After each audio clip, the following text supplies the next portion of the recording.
Welcome to Salone TV on YouTube, your trusted voice on Sierra Leone and Africa.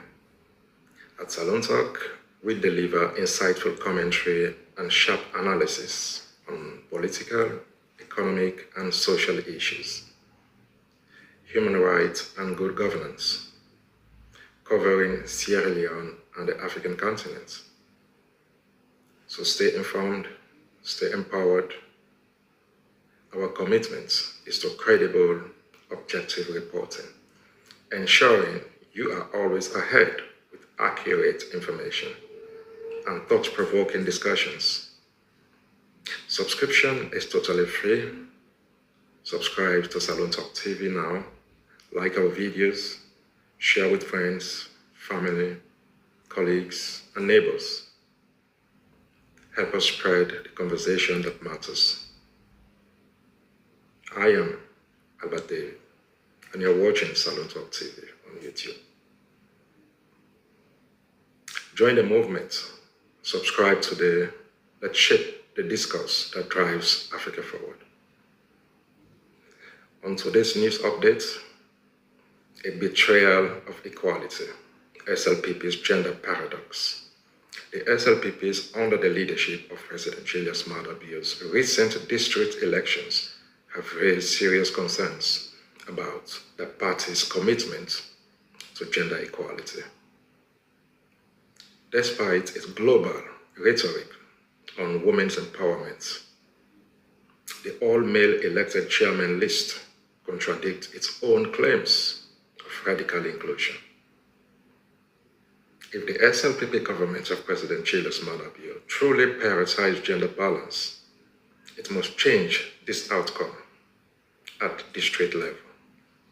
Otherwise, its promises to promote women's participation in governance will remain empty and deeply questionable.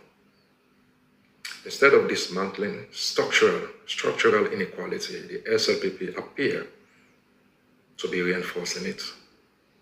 Circulating such lists while proudly displaying the party's motto, one country, one people, it's not just ironic, it undermines the very essence of that statement.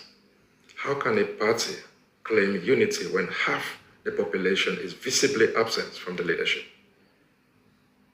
Sierra Leone is home to brilliant, capable women within the SLPP who are more than worthy of these positions. The exclusion is not just a political oversight, it is a deliberate failure to uphold the principles of fairness and representation. If the SLPP wants to be taken seriously on gender equality, it must act decisively to correct this imbalance.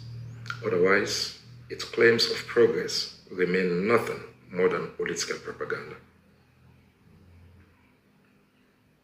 From Kailan to Cambia and from Bon to Bombali, the Sierra Leone People's Party, SLPP, has accomplished a milestone that is both astonishing and deeply troubling. Electing 17 district chairmen, all men, in a country where gender equality is not just an aspiration, but a legal mandate. This decision is more than an oversight. It is a deliberate dismissal of the principles the party once championed. The Gender Equality and Women's Empowerment Act, hailed as a landmark victory for women's rights, mandates 30% female representation in public life.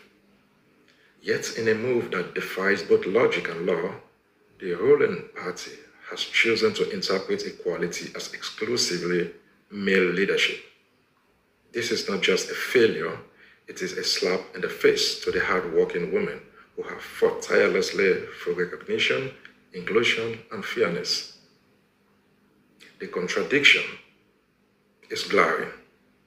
President Julius Bio himself once declared that the future of Sierra Leone is female.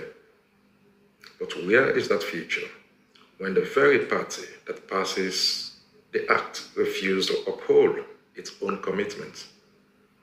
Women in Sierra Leone continue to face systemic barriers, intimidation, and exclusion in politics. The SLPP's latest decision only reinforces the entrenched belief that leadership is a male privilege, despite legal frameworks designed to dismantle such biases.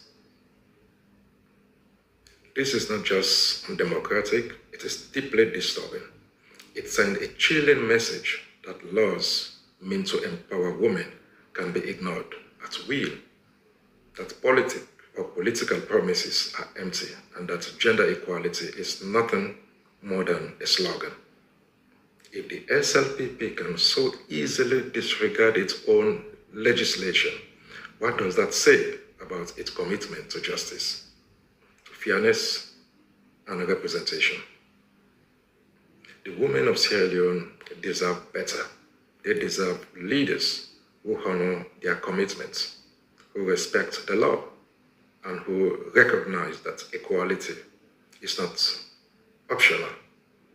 The SLPP must be held accountable by not just by activists, but by every citizen who believes in the fundamental rights of women to lead, to govern, and to shape the future of their nation.